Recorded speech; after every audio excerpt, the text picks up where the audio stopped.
오늘 창세기 13장 말씀을 통해서 말씀을 깨닫는 지혜와 응답받는 기도의 은총이 우리가 넘치게 될 줄로 믿습니다. 오늘 이 13장 말씀은 참 유명한 말씀인데요. 12장에 처음으로 아브라함이 하나님께 부르심을 받아서 갈대아 우르에서 하란으로, 또 하란에서 가나안으로 왔는데, 하나님이 부름 받아왔는데 와보니까 기근이 있어요. 그래서 애굽을 내려갔다가 굉장한 고생을 하고 옵니다. 그런 다음에 이제 13장이 펼쳐지는데, 13장의 이 주요 내용들은 전체 내용이 다 시즌 1 설교에 굉장히 잘 전개가 되어 있습니다. 전체 내용이 다 풀어져 있기 때문에 여러분 시즌 1에 있는 창세기 13장 설교를 꼭 들어보시길 바라요. 오늘은 그 가운데에서 9절부터 11절까지의 말씀을 통해서 과연 그러면 아브라함이 살았던 그 믿음의 삶이란 무엇이었을까? 그 아브라함이 가졌던 믿음의 실체를 좀 우리가 보려고 합니다. 유명한 말씀인데요. 9절 한번 볼까요? 내 앞에 온 땅이 있지 아니하냐? 나를 떠나가라. 내가 좌하면 나는 우하고 내가 우하면 나는 좌하리라. 이렇게 시작을 해요.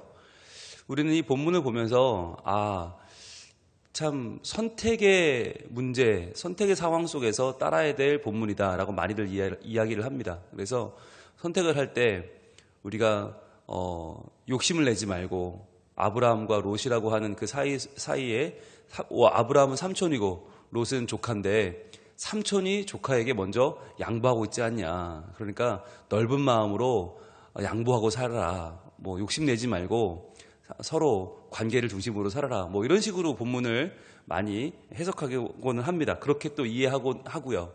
그런데 그렇게 볼 본문인가라고 하는 거예요. 과연 신앙이라고 하는 게 무조건 내어주고 양보하고 무조건 허허 웃고 사람 좋게 살아가는 게 신앙에 있는 건가? 그건 아닙니다. 오늘 이 창세기 13장 9절에서 11절 말씀이 보여주고 있는 것은 아브라함의 진짜 신앙의 실체가 뭔가 하는 건데요. 그 가운데서 하나는 오늘 노란색을 들고 표시해 보세요. 나를 떠나가라 라고 하는 이 말이 참 중요한 말이에요. 나를 떠나가라.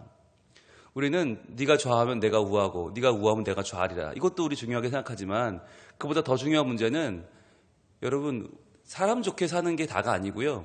떠나보내야 할 건 빨리 떠나보내야 되는 거예요. 그럼 여기서 지금 나를 떠나가라 하는 게 뭐예요?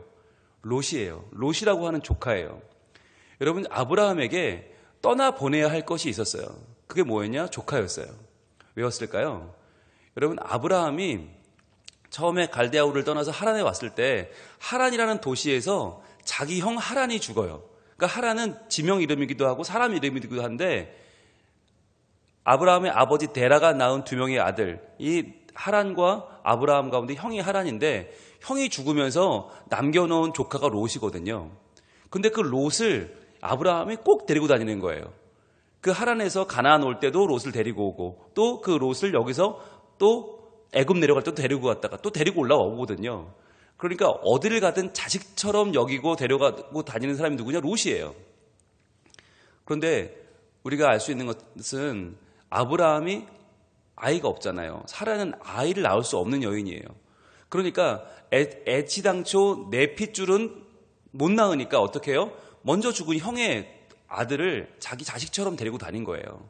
그러니까 하나님이 내게 후대를 주시겠다고 하는 약속은 아마 이 아이일 것이다. 이 롯이 아마 내 조카지만 그래도 먼저 죽은 형의 아들이니까 내가 책임져야 되는 아들이고, 이 조카가 내게는 아들 같은 존재였던 것이죠. 그래서 어떻게든 이 아이를 통해서 하나님 말씀이 이루어지고 내가 복을 받아보려고 어떻게든 그 아이를 붙잡고 있었던 거죠.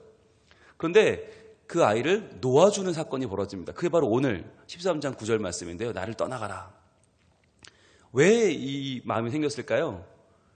지금까지는 어떻게든 내 후사는 이 아이였고 어떻게든 내 앞날은 이 아이에 걸려있다고 생각했어요. 우리말로 하면 내 제사밥을 챙겨줄 아이는 이 아이인 거예요. 그런데 그 롯을 버릴 생각을 어떻게 했을까요?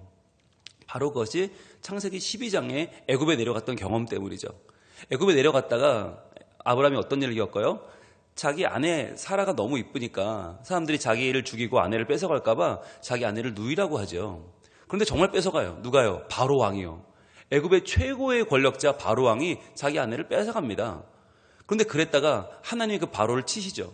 그러면서 야, 네가 어떻게 그럴 수가 있느냐. 근데 바로가 저는 몰랐습니다. 그리고는 깜짝 놀라서 아브라함에게 은금과 재물을 잔뜩 주고 나를 빨리 떠나가라고, 그래서 겨우겨우 모면하고 지금 다시 가나안으로 올라온 거거든요.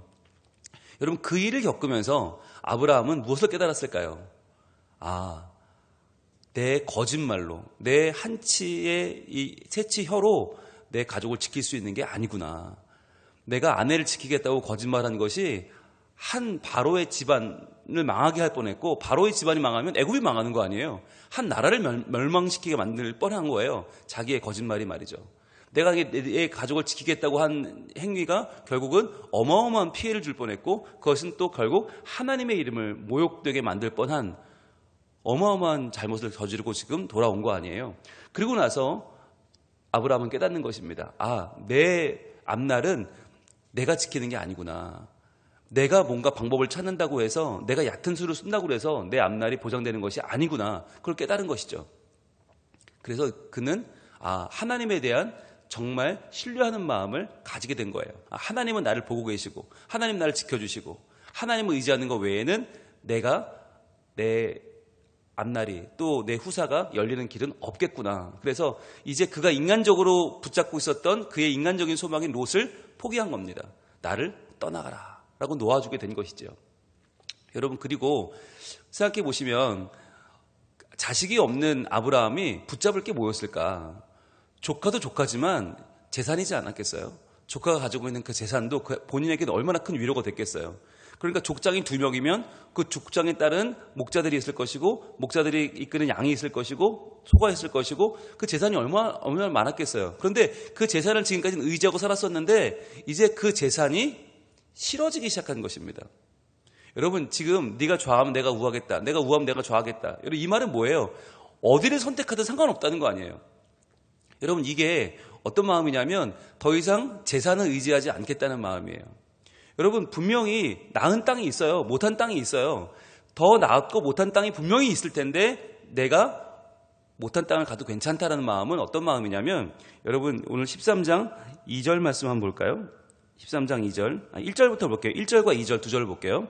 자, 13장 1절에 아브라함이 애굽에서 그와 그의 아내와 모든 소유와 롯과 함께 네겝으로 올라가니 그랬죠. 자, 애굽에서 그 난리를 겪고 올라올 때 그의 옆에 누가 있었냐? 제일 먼저 아내가 있죠. 그 다음에 모든 소유가 있고요. 그 다음에 롯이 있죠. 순서가 좀 바뀌었어요. 그렇죠? 그전엔 롯이 너무너무 중요했는데 이제는 아내와 소유, 그 다음 롯이죠. 그 다음에 2절 보세요. 아브라함에게 가축과 은과 금이 풍부하였더라 그랬어요. 여러분이 풍부하였더라는 말에 여기 분홍색으로 한번 쳐보세요. 분홍색으로. 풍부하였더라. 이게 좋은 말이 아니에요.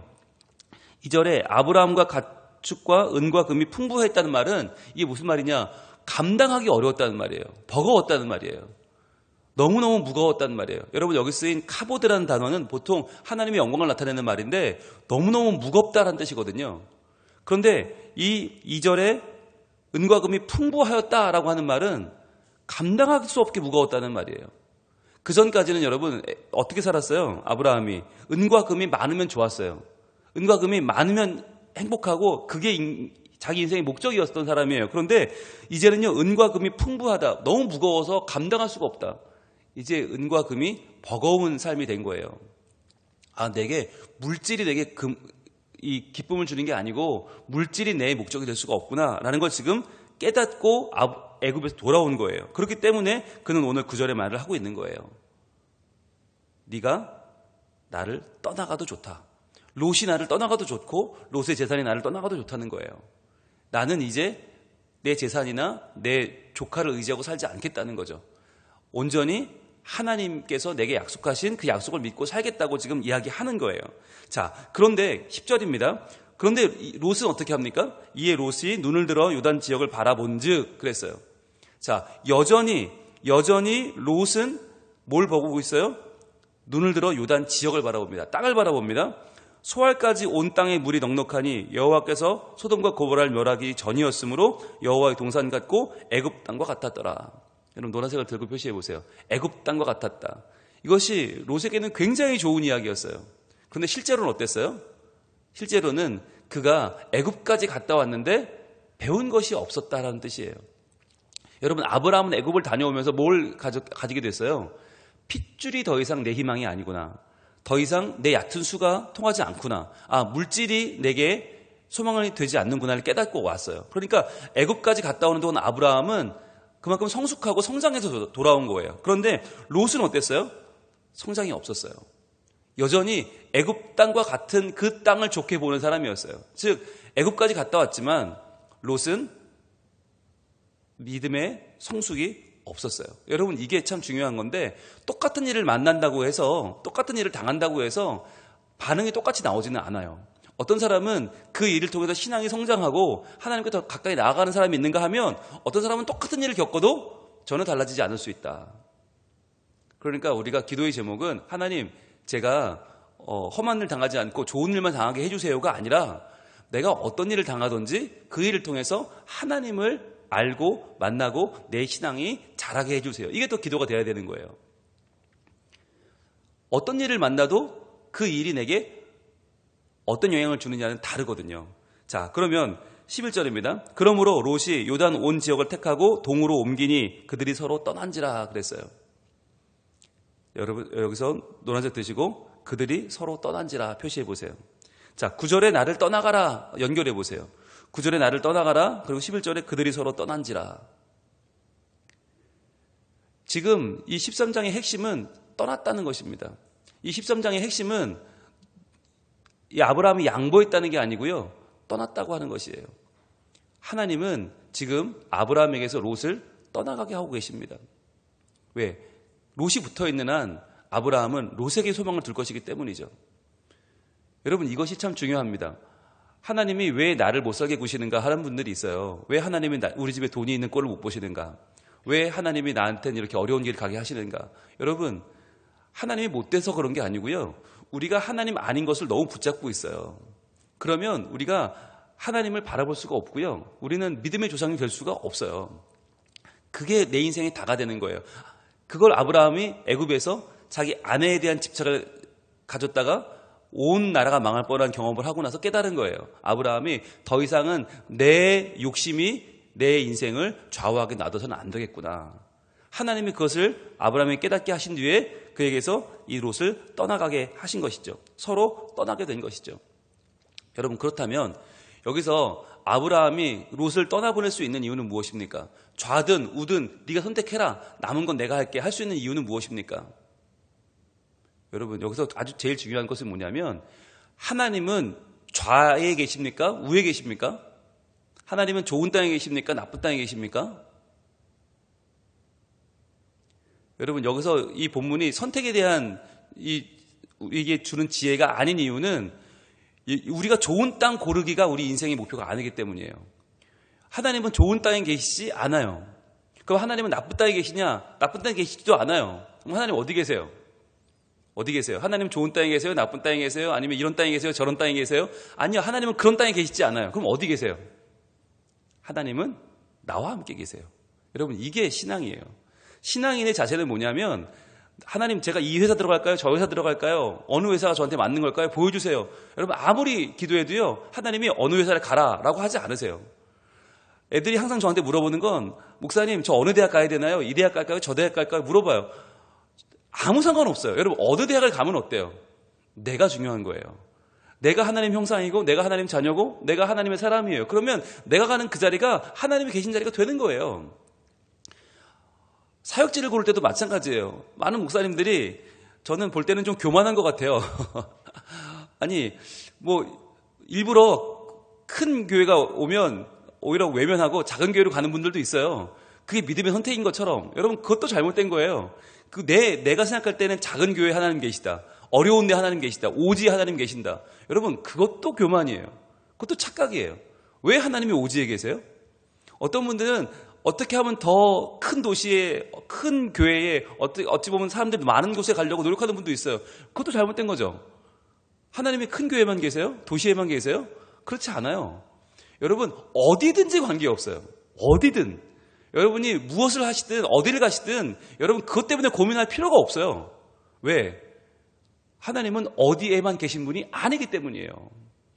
예수님이 이 땅에 오셨을 때 예수님이 온몸을 다해 저항하고 싸웠던 것이 그거예요. 그 당시 사람들은 다 하나님은 성전에만 계시다고 믿었거든요.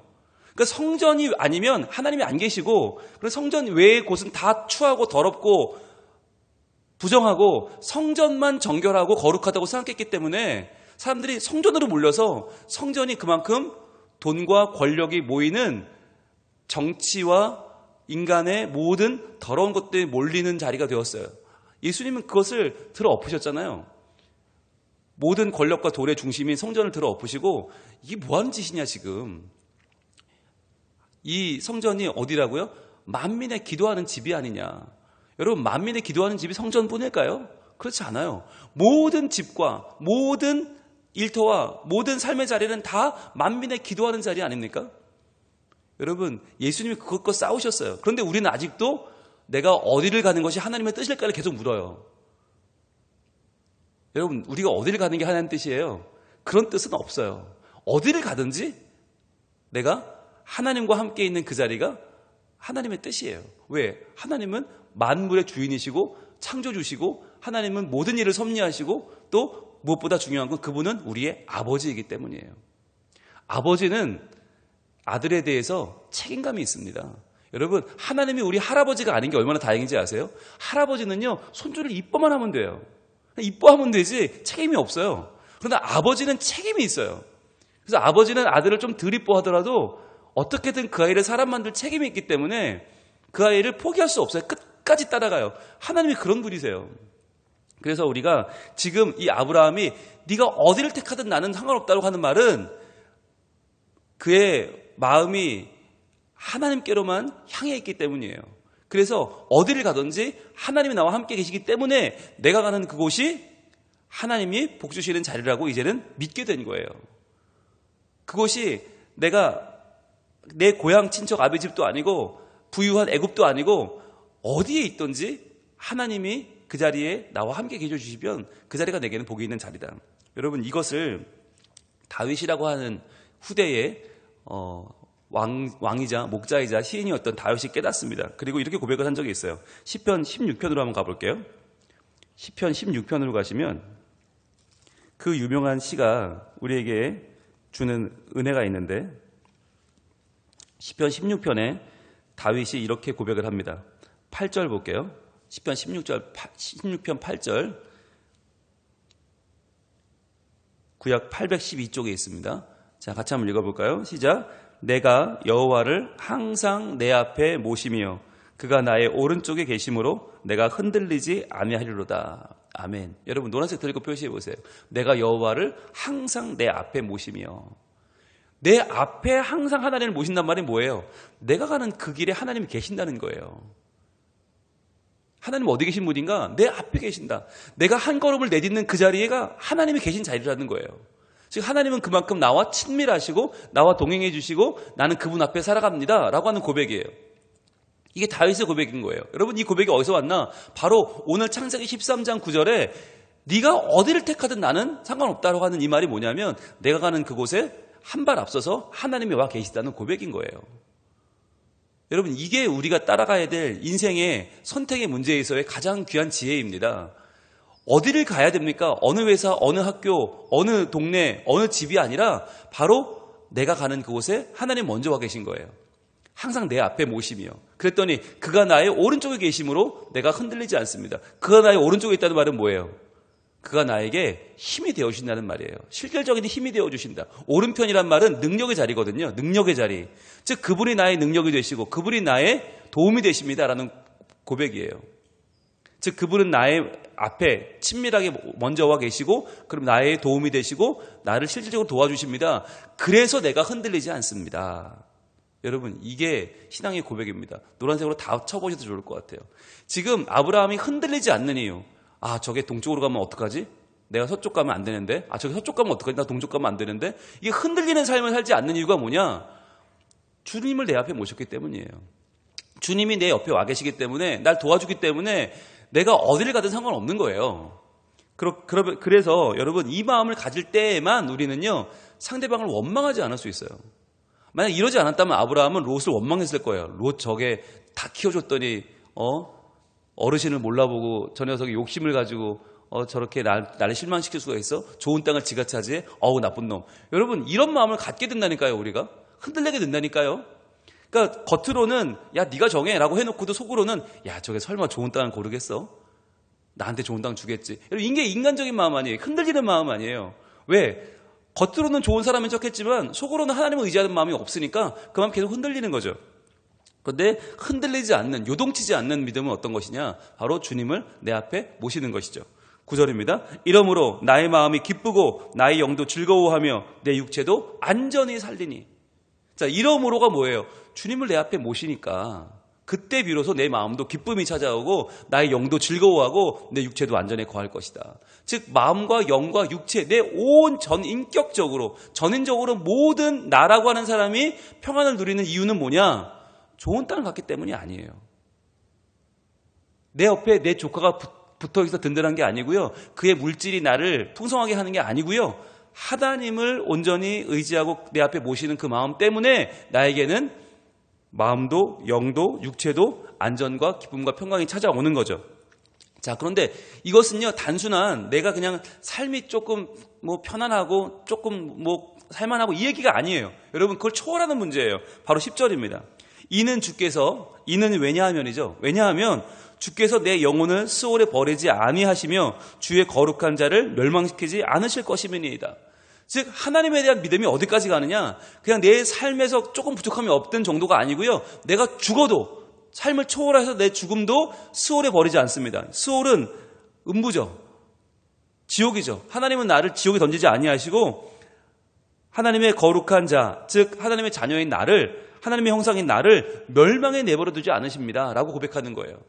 이게 뭐냐면 바로 이것이 사도행전 2장에서 베드로가 인용했고요. 사도행전 13장에서 바울이 인용한 말인데 다 어디서 인용했냐? 바로 예수 그리스도의 부활을 이야기할 때 이 본문을 인용합니다. 즉 하나님을 내 앞에 모시고 산다는 것은 무엇이냐면 삶이 좀 더 편해지고 삶이 좀 더 피는 게 아니라 그것은 죽음도 이겨내는 부활의 삶이라는 거예요.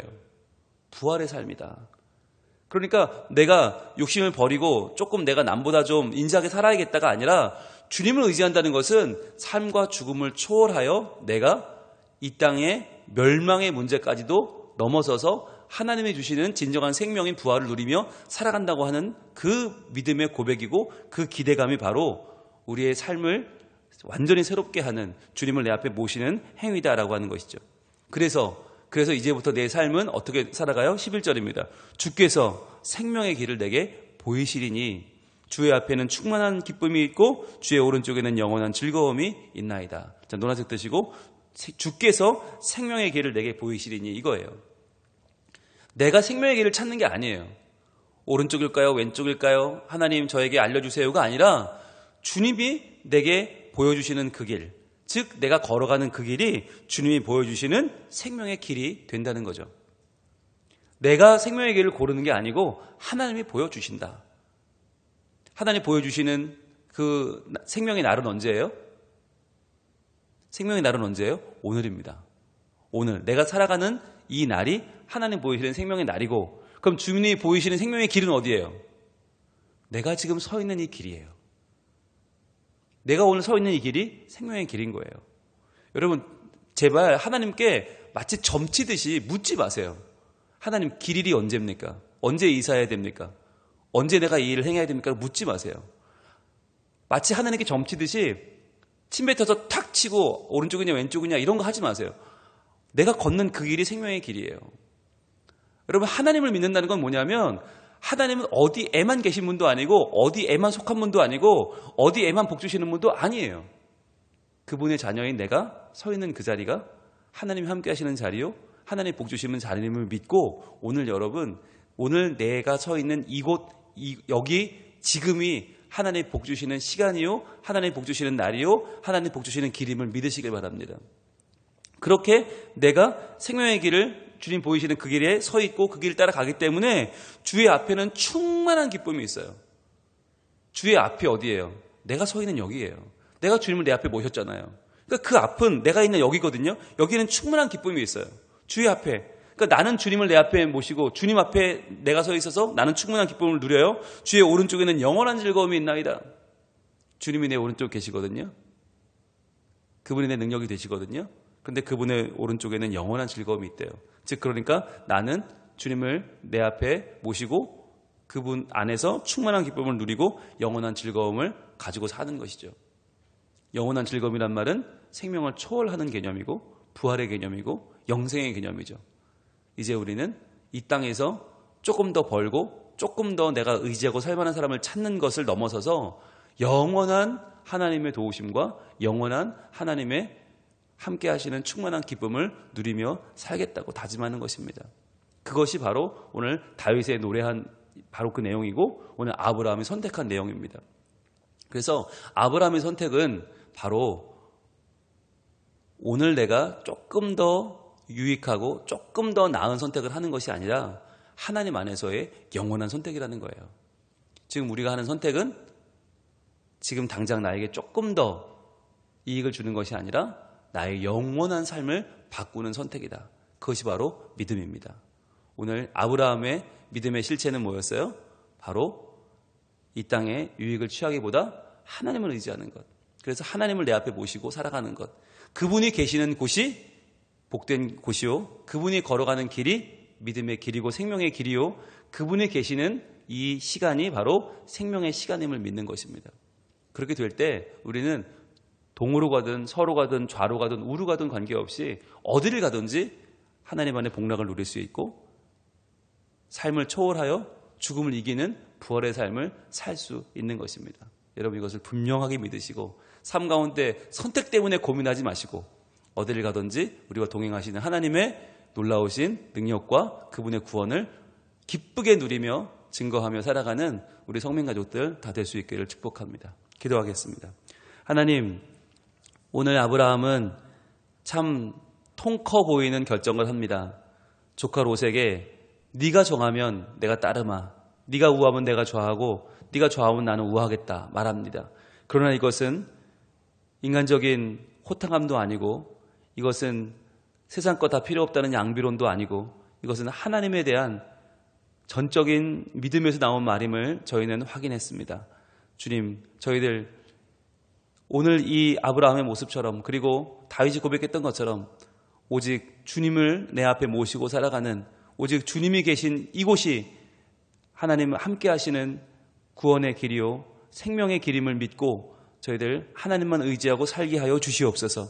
주님, 아브라함이 자기 자식처럼 롯을 의지했듯이 우리가 의지하는 그것을 하나님은 떠나게 하십니다.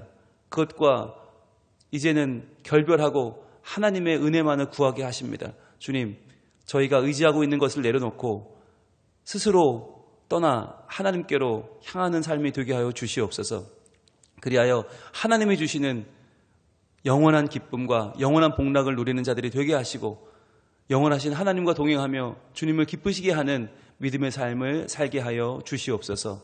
오늘 하루도 주님만 의지하오니 하나님 우리와 함께 하여 주시고 하나님 주시는 복락을 누리며 살아가는 믿음의 하루가 되게 하옵소서. 예수님 이름으로 기도합니다. 아멘.